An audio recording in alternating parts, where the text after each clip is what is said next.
Apa saja pilihan-pilihan hidup yang tepat yang kami lakukan di usia 20-an untuk mencapai bebas finansial di usia 33? Kami akan bahas 3 diantaranya di video ini.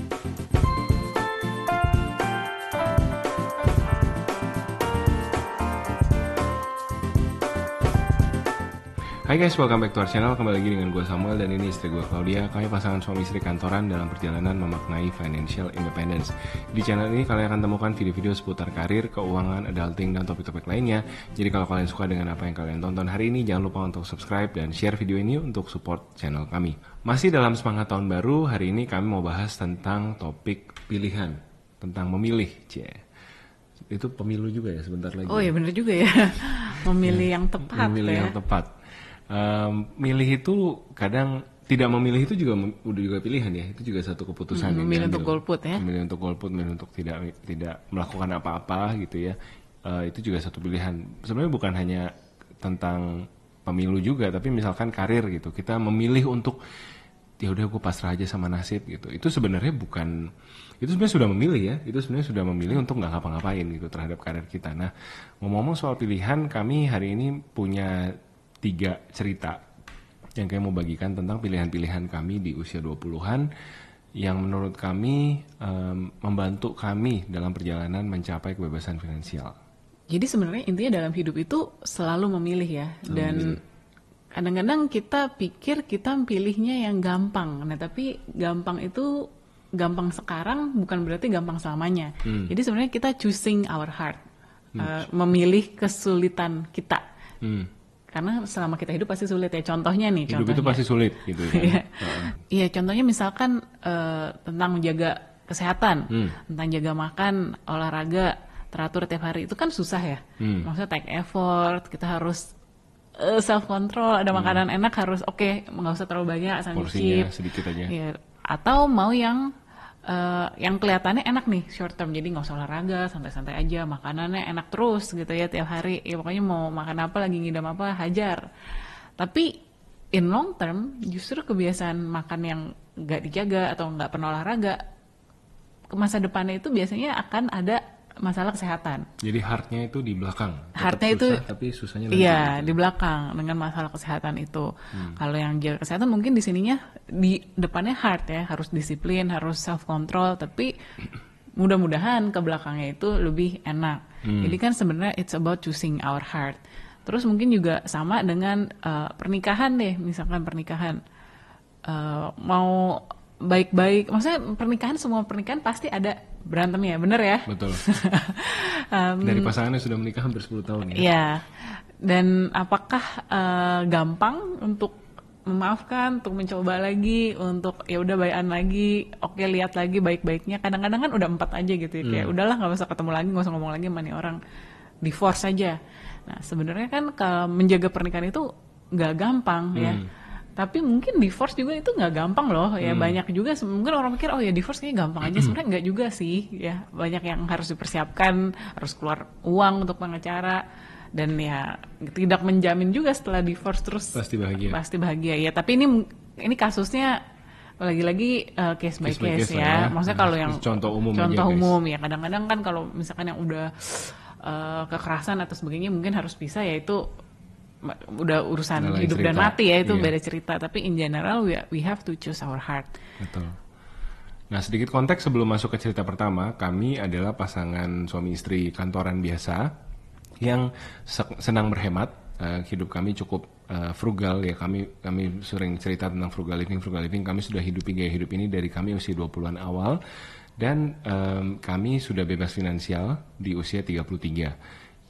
Tahun ini usia kami 35 tahun, jadi kami sudah 2 tahun bebas finansial. Maksudnya bebas finansial ini adalah kami patuh pada sebuah budget yang kami ikuti setiap bulannya, di mana angka untuk hidup ini kami sudah bisa generate dari passive income maupun dari hasil penjualan portfolio investasi kami. Jadi misalkan wah passive income-nya agak seret, ya udah kami jual saham atau kami cairin deposito gitu. Jadi posisi kami saat ini sudah bebas finansial 2 tahun. Buat yang belum kenal kami, dan kami tidak menjual produk apapun, kami tidak punya kelas, kami tidak punya formula rahasia untuk bebas finansial. Semua resources tentang financial independence teman-teman bisa tonton di channel kami, atau juga bisa searching sendiri tentang financial independence retire early atau FIRE movement, dan cara hitung tadi ya angka bebas finansialnya namanya 4% rule. Sudah banyak channel-channel atau penjelasan yang kami buat juga di video-video sebelumnya. Ini sedikit konteks supaya teman-teman kenal siapa kami dan kenapa sih kami ngomongin bebas finansial hari ini. Nah, cerita yang pertama yang kami mau share adalah pilihan pertama kami untuk menikah duluan daripada punya rumah duluan. Jadi posisinya waktu itu kami sudah pacaran dari kuliah. Ya, kami menikah di umur 25 tahun. Pada saat menikah kami sudah pacaran kurang lebih 4 tahun. Dan buat kami itu waktu yang sudah cukup lama. Kami sudah pacaran dari waktu kuliah. Terus kami juga kerja sama-sama. Kebetulan kantornya barengan juga. Jadi merasa hubungannya sudah cukup bukan stabil-stabil banget sih, maksudnya sekarang jauh lebih stabil, cuman pada saat itu kami sudah ready lah untuk mengambil next step dalam hubungan kami gitu. Next stepnya apa?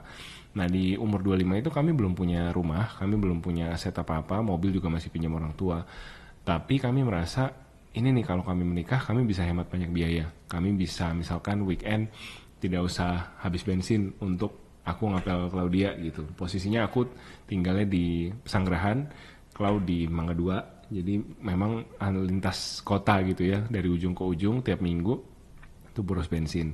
Lalu juga misalkan kami mau ada hangout lah kadang-kadang gitu, habis pulang kantor makan segala macam kan repot ya, harus nganter antar jemput segala macam. Jadi untuk convenience kami merasa itu lebih save up money lah buat kami beraktivitas berdua gitu. Betul. Ya, jadi intinya sebenarnya udah yakin lah memang mau menikah dengan orang ini gitu ya. Tapi memang waktu itu challenge dari orang tua adalah ya, tapi ada rumah dulu dong atau ada mobil dulu dong. Kalau dari orang tua saya waktu papa ngajak nikah, memang usianya sudah jauh lebih mapan ya. Papa waktu itu sudah 30-an lebih, dan Bapaknya memang Clau ya ngajak mamanya nikah maksudnya. Pengalaman mereka ya, dan pengalaman papa tuh waktu itu sudah mapan, sudah ada rumah, walaupun waktu itu juga ya rumah warisan, tapi ya udah ada mobil, udah ada pekerjaan lebih mapan. Karena memang secara umur sudah lebih dewasa juga gitu ya, maksud sudah 30 ke atas. Sedangkan waktu itu kami ya menikahnya di usia 25, yang mana kerja juga baru 2-3 tahun waktu itu ya. Jadi ya secara matematis, karena kami berdua juga sama-sama mulai dari nol, sama-sama tidak ada warisan, rumah dan sebagainya, ya tentunya belum mampu ya untuk bisa beli rumah sendiri. Dan memang akhirnya harus memilih apakah mau beli rumah dulu atau mau nikah dulu. Nah, akhirnya setelah diskusi sama orang tua juga, kayak kami meyakinkan bahwa ya memang sudah matang nih. Kalau misalkan memang sudah yakin nih, tapi kalau misalkan harus beli rumah dulu ya berat. Ya kita akan teruskan berpacaran yang dengan jarak yang jauh, mau ketemu susah, mau antar jemput semuanya susah. Jadi dari kami berdua ya kami meyakinkan gitu ya bahwa kami nggak apa-apa tinggal di rumah orang tua dulu atau mertua dulu. Nanti nikah dulu sambil menabung untuk nanti bisa beli rumah sendiri. Nah, sebenarnya juga di awal sempat ada opsi ya, apa kita mau tinggal sendiri aja, ngekos atau kontrak rumah. Tapi setelah ngobrol lebih lanjut dengan orang tua dan mertua, karena anyway masih ada space kamar kosong di rumah kedua belah pihak, jadi ya akhirnya mereka bilang daripada buang uang lagi, ya udah kalau memang mau ya nggak apa-apa, tetap tinggal aja sama-sama. Dan ya udah akhirnya kami pikir juga di masa-masa awal-awal pernikahan memang mau fokusnya kejar karir juga gitu ya. Rumah ya sekedar jadi tempat singgah ya di malam hari, pulang kantor pagi udah berangkat lagi, terus juga biasanya Sabtu ya sudah banyak kegiatan lainnya ya, jadi ya udah nggak apa-apa, bisa menghemat uang. Dan ini juga kalau dipikir-pikir membantu kami untuk lebih bisa tenang untuk memilih rumah. Bayangkan kalau kami buru-buru gitu ya di awal proses mau nikah, ya udah kami punya rumah dulu. Tentunya dengan budget mungkin ya fresh grad baru kerja 2 tahun saat itu, rumah yang bisa kami beli tentu tidak seperti rumah yang kami sekarang tinggali gitu. Jadi it's worth the wait sih ketika kami nunggu, dan kami punya lama-lama kan gaji naik juga, terus kemampuan kami nabung meningkat, terus kami juga jadi mulai tahu sebenarnya kami itu cocoknya tinggal di daerah mana gitu. Setelah merasakan tinggal di Mangga 2 dan tinggal di Pesanggerahan gitu, lama-lama ya kayaknya Bintaro nih cocok nih buat kami gitu. Jadi kami lebih kenal diri kami siapa dan nggak buang waktu dan buang-buang tenaga untuk oh ya kita cari rumah dulu di mana, di luar kota yang jauh karena murah, terburu-buru karena murah, malah akhirnya harus pindah lagi atau harus move ke rumah yang lebih besar gitu. Itu time dan effort itu juga sebenarnya suatu yang terbuang gitu kan, meskipun resource yang terbuang. Iya, resource yang terbuang gitu. Iya. Ya anyway, tentunya tidak semua orang yang sepemikiran ya, dan itu nggak apa-apa ya, karena tiap orang pasti prioritas beda-beda, pilihannya beda-beda. Anyway, itu pilihan kami ya di awal-awal. Jadi di umur 24 kurang lebih kami memilih seperti itu. Cerita yang kedua adalah pilihan untuk mengejar karir daripada punya anak. Nah, jadi kami punya timeline itu tadi kan ya, menikah umur 25, kemudian di umur 27-28 mulai bangun rumah ya. Terus punya Hana itu baru di umur 30. Yeah.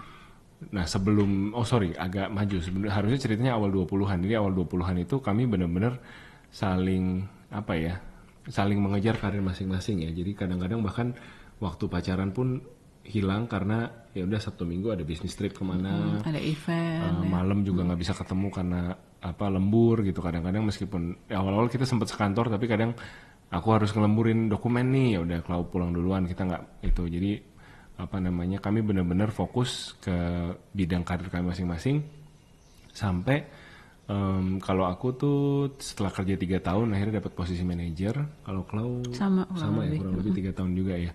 Jadi manajer masing-masing, dan itu terus kami kejar. Mungkin aku setelah 5 tahun jadi senior manager, habis itu tahun ke-8 jadi asisten VP gitu. Jadi naik terus. Nah, ini nggak akan possible kalau kami punya anak pada saat itu. Aku mikirnya. Iya, ini mungkin aja ya. Iya, ini mungkin tiap orang beda-beda ya. Jadi ini cerita ya guys, bukan ngajarin atau gimana, lebih ke sharing ya. Buat aku ini kayaknya nggak bakal possible kalau punya anak saat itu. Karena kami juga tipikal yang kalau ngerjain sesuatu tuh mau hands on gitu. Aku ngebayangin kalau kita mungkin saat itu sambil kerja sambil punya anak, oke, mungkin kita mampu afford suster, tapi kita nggak akan happy. Karena kayak pasti ada standar-standar yang nggak sesuai standar kamu misalkan gitu, atau ya nggak kita akan mungkin merasa bersalah karena kita weekend pergi kemana gitu untuk kerjaan, bisnis trip, jadi nggak maksimal gitu ya, bisnis tripnya mungkin dapet tapi kehilangan waktu sama anak gitu. Jadi buat kami ini ngebantu banget untuk kami somehow bisa, kalau aku ya nggak tahu nanti kalau nambahin, ngebangun karir tanpa merasa guilty gitu loh, ada yang ditinggalin atau ada yang diiniin. Kalau kan sama-sama adult ya, kita bisa sama-sama saling komunikasi. Oke, ini bukannya aku nggak sayang kamu ya, cuman kita memang lagi di fase kita harus ngejar mimpi kita masing-masing nih gitu. Jadi kita mohon pengertiannya lah satu sama lain gitu kan. Kebanyakan aku sih yang cemburu sebenarnya daripada kayak aku ditinggal bisnis trip, aku sedih gitu. Kebanyakan aku sih. Ya karena kan kerjanya beda ya, HRD kan di kantor, kalau marketing kan banyak event, banyak cek distributor sana sini. Jadi ya memang beda lah, intinya memang lebih banyak bisnis trip. Anyway, yang soal punya anak itu ya memang ya di sini bukannya menjudge ya, tidak ngejudge juga, tapi kan memang tiap orang beda-beda. Nah kalau aku mikirnya kalau udah punya anak tuh pengennya ya ngurus sendiri kurang lebihnya lah. Maksudnya ya tentunya tidak yang 24 jam terus sama aku juga, enggak. Akunya juga kayaknya tetap butuh space untuk diri sendiri, tetap butuh istirahat, mungkin bukan fisik ya, tapi lebih ke mental gitu ya, emosional, biar pas ketemu anak tuh ya siap gitu ya, siap main sama dia, siap berinteraksi sama dia. Dan mungkin aku dibesarkan dari keluarga yang bukan ada pembantu, jadi kami nggak punya pembantu. Growing up kami nggak ada pembantu, jadi memang tidak terbiasa pakai pembantu, suster dan sebagainya ya. Domestic help itu konsep yang jauh dari aku, nggak kebayang gitu ya, lebih nggak kebayang. Makanya memang dari awal juga kita nggak punya ART. Sekarang pun ART ada, tapi lebih ke yang pulang hari untuk benar-benar bantu yang udah nggak kepegang, yang udah kami sendiri nggak bisa kerjain. Ya udah seperti itu sih. Jadi mikirnya kalau punya anak ya harusnya bisa, aku kurang lebihnya bisa megang anak ini gitu ya. Tapi kalau misalkan kerjaannya masih kayak gini, bener-bener yang lembur-lembur terus, yang bisnis trip terus, dan kami dan aku pun sebagai sandwich generation punya banyak tanggungan nih gitu. Punya waktu itu banyak pikiran, harus support orang tua, utang orang tua juga masih ada, harus Adik support kuliah, 2 adik yang masih kuliah. Jadi merasa belum ada belum ada emosional dan physical dan financial juga untuk bisa support anak, untuk bisa punya anak. Pengennya mau tunggu biar lebih siap, biar anak ini juga ya menurut versiku, menurut standarku lebih happy. Kalau kalian berpikir berbeda, feel free to share ya. Tentunya ya Kalian tidak share di apa-apa, komen. karena kami juga banyak ketemu orang-orang yang memang memilih ya udah punya anak dulu deh, sambil berkarir nggak apa-apa, dan anaknya di-raise sama mbak atau sama neneknya atau bahkan sama siblingsnya mamanya gitu ya, itu nggak apa, ya maksudnya ya, dan turns out anaknya baik-baik aja sebenarnya, nggak ya nggak apa-apa. Ini kan sebenarnya ujung-ujungnya lebih ke pilihan aja. Betul. Akhirnya setelah kami beres beli rumah dan punya mobil sendiri, terus adik-adikku juga udah selesai kuliah, jadi mereka juga bisa bantu support orang tua. Akhirnya di umur 30 itulah kami merasa, oh ya mungkin ini saatnya kali ya untuk mencoba kalau Tuhan kasih punya anak. Dan ternyata diberikan. Cerita yang ketiga adalah pilihan kami untuk memilih mengejar long term stability, pengorbanan untuk jangka panjang, ya kestabilan jangka panjang, daripada memilih untuk mengejar passion ataupun kesenangan yang sementara. Jadi kalau ngomongin passion ini buat aku sangat relate, karena di tahun 2010-2012 itu banyak sekali motivator, waktu itu belum ada content creator ya, adanya motivator, seminar-seminar karir yang bilang bahwa karir itu harus sejalan dengan passion kita. Ini membuat aku punya konflik identitas yang cukup painful pada saat itu, karena aku berpikir idealisme itu harus aku coba temukan dalam karirku sendiri. Ketika nggak ditemukan, yang jadi nggak happy, mungkin nggak serta-merta jadi nggak happy, cuman kayak merasa kayak gue nih missing out on life nggak ya, orang-orang di luar seperti apa ya, mereka katanya pada ketemu passionnya, kayaknya kalau ketemu ngumpul-ngumpul kayaknya pada ketawa-ketawa happy-happy gitu, apakah aku harus pindah kantor dan lain sebagainya. Tapi pada saat itu akhirnya terpapar juga dengan realita di mana kami harus mulai nabung nih untuk bayar vendor wedding, kami setelah itu harus nabung lagi untuk DP rumah, kami harus nyicil rumahnya, kami harus pelan-pelan mikir, oh kayaknya harus punya mobil nih kalau mau punya anak di Jakarta. Jadi kebutuhan-kebutuhan hidup itu datang, dan akhirnya mungkin secara sengaja iya juga, secara nggak sengaja juga gitu, kayak ya udahlah passion tar dulu gitu, passion di belakang.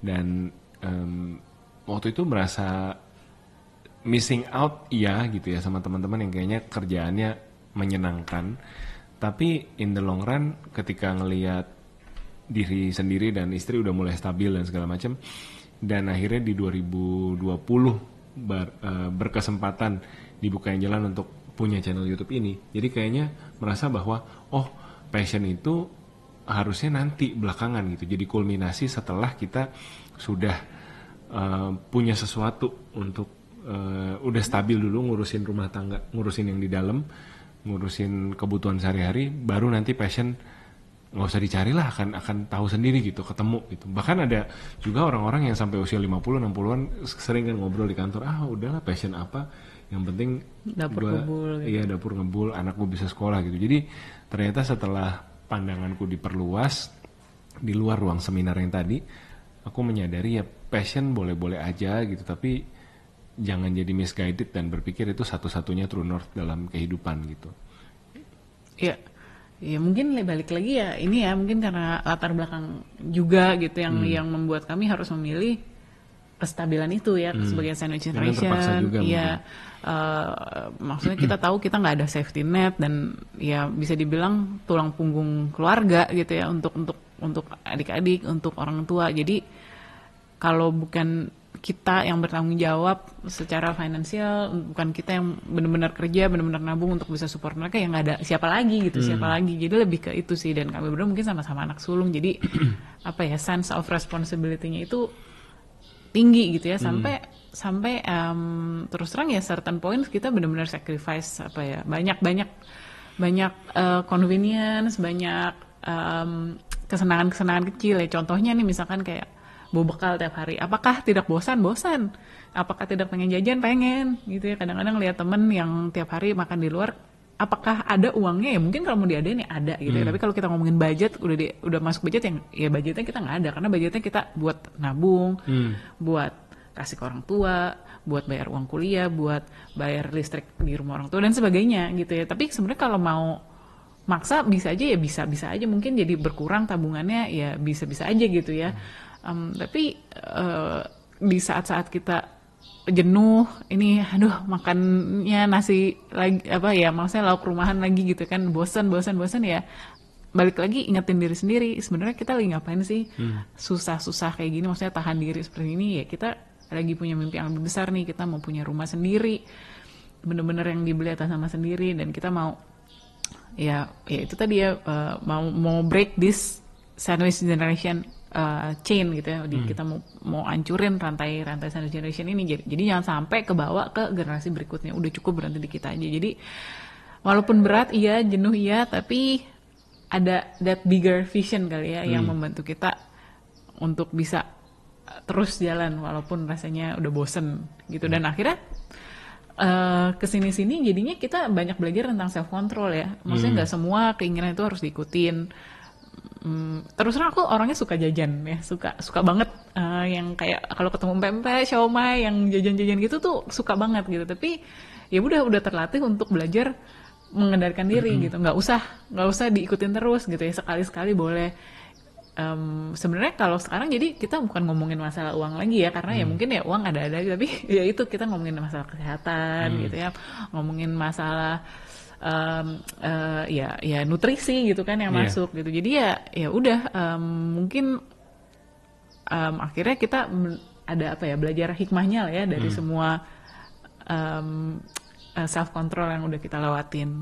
Nah, ngomong-ngomong soal pilihan, selain kita memilih keputusan-keputusan dalam hidup, ya seperti kami sudah share tadi 3 cerita kami, memilih untuk berinvestasi di instrumen yang tepat, itu juga pilihan yang penting. Dari awal kami tuh suka banget ya invest di deposito di BPR. Ini benar-benar dari awal karir. Ingat banget dulu pas awal karir cuman bisa nabung mungkin sebulan beberapa ratus ribu ya, dikumpulin. Kalau udah cukup banyak, udah cukup besar menurut kami, ya dibukakan biar lihat deposito. Nah, kenapa sukanya deposito di BPR nih? Karena BPR itu rate bunganya cenderung lebih tinggi daripada bank umum. Dengan ya maksudnya sama-sama uangnya ditahan untuk sekian waktu, ya kenapa nggak cari bunganya yang lebih besar. Dan anyway dijamin juga kan oleh LPS, dan LPS memang menentukan untuk bunga di BPR itu lebih tinggi dari bank umum. Iya, 6,75 ya. Kalau sekarang ini 6,75 di BPR, dan di bank umum itu 3%. Nah, itu mungkin untuk informasi lebih lanjut, syarat-syarat seperti apa sih yang harus di-comply oleh suatu bank agar produknya dijamin oleh LPS. Nah, itu nanti teman-teman bisa cek langsung di websitenya LPS. Nah, anyway, pengalaman nabung di BPR ini bener-bener dari awal banget itu ya. Maksudnya untuk nikah di BPR, untuk kita beli rumah nabungnya di BPR. Cuman yang memang bikin ribet adalah bulak-baliknya itu, karena kan BPR mereka cabangnya nggak di mana-mana ya, harus datangin langsung kantornya, atau kalau nggak langsungin untuk tanda tangan, untuk mencairkan biliar ataupun untuk buka deposito baru. Nah, pas misalkan kita nggak bisa datang, tetap harus surat-suratan yang ribet, bahkan kadang-kadang surat tanda terima biliar aja harus kita pos balik gitu, ribet lah. Jadi senang banget waktu kayaknya tahun 2020 ya, kita tahu ada yang namanya deposito BPR Baik Komunal ini. Karena yang tadinya harus ribet bolak-balik ngurusin biliar, sekarang semuanya itu udah dibantu sama komunal. Mereka yang atur antar jemputnya, terus bahkan beberapa produk itu udah e-biliat. Jadi kita nggak perlu lagi pegang fisik biliatnya. Dan enaknya lagi kita nggak usah keliling BPR tuh untuk nanya, oh kamu terima deposito, terimanya yang berapa, tenornya yang berapa banyak, bunganya yang berapa. Dulu kan harus kita tanyain satu-satu ya, informasinya tidak ada di mana-mana, mereka biasanya nggak punya website. Dari mulut ke mulut aja biasanya.